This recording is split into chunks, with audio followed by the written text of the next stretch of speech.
অহা 21 তাৰিখৰ পৰা অসম বিধানসভাৰ অধিৱেশন অনুষ্ঠিত হ'ব।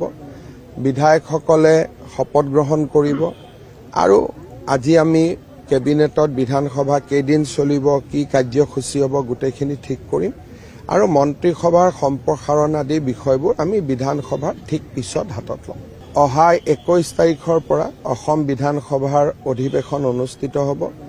বিধায়কসকলে শপত গ্ৰহণ কৰিব আৰু আজি আমি কেবিনেটত বিধানসভা কেইদিন চলিব, কি কাৰ্যসূচী হ'ব গোটেইখিনি ঠিক কৰিম আৰু মন্ত্ৰীসভাৰ সম্প্ৰসাৰণ আদি বিষয়বোৰ আমি বিধানসভাৰ ঠিক পিছত হাতত ল'ম। অহা 21 তাৰিখৰ পৰা অসম বিধানসভাৰ অধিৱেশন অনুষ্ঠিত হ'ব।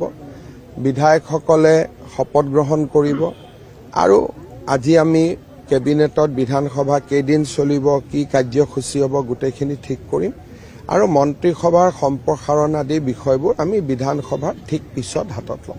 অহা 21 তাৰিখৰ পৰা অসম বিধানসভাৰ অধিৱেশন অনুষ্ঠিত হ'ব। বিধায়কসকলে শপত গ্ৰহণ কৰিব আৰু আজি আমি কেবিনেটত বিধানসভা কেইদিন চলিব, কি কাৰ্যসূচী হ'ব গোটেইখিনি ঠিক কৰিম আৰু মন্ত্ৰীসভাৰ সম্প্ৰসাৰণ আদি বিষয়বোৰ আমি বিধানসভাৰ ঠিক পিছত হাতত ল'ম। অহা 21 তাৰিখৰ পৰা অসম বিধানসভাৰ অধিৱেশন অনুষ্ঠিত হ'ব। বিধায়কসকলে শপত গ্ৰহণ কৰিব আৰু আজি আমি কেবিনেটত বিধানসভা কেইদিন চলিব, কি কাৰ্যসূচী হ'ব গোটেইখিনি ঠিক কৰিম আৰু মন্ত্ৰীসভাৰ সম্প্ৰসাৰণ আদি বিষয়বোৰ আমি বিধানসভাৰ ঠিক পিছত হাতত ল'ম।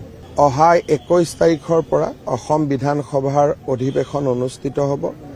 বিধায়কসকলে শপত গ্ৰহণ কৰিব আৰু আজি আমি কেবিনেটত বিধানসভা কেইদিন চলিব, কি কাৰ্যসূচী হ'ব গোটেইখিনি ঠিক কৰিম আৰু মন্ত্ৰীসভাৰ সম্প্ৰসাৰণ আদি বিষয়বোৰ আমি বিধানসভাৰ ঠিক পিছত হাতত ল'ম। অহা 21 তাৰিখৰ পৰা অসম বিধানসভাৰ অধিৱেশন অনুষ্ঠিত হ'ব।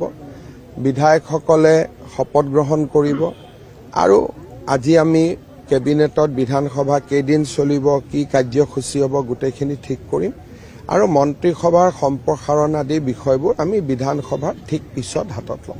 অহা 21 তাৰিখৰ পৰা অসম বিধানসভাৰ অধিৱেশন অনুষ্ঠিত হ'ব।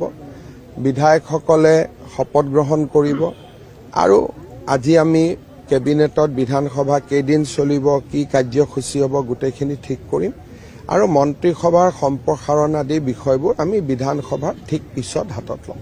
অহা 21 তাৰিখৰ পৰা অসম বিধানসভাৰ অধিৱেশন অনুষ্ঠিত হ'ব।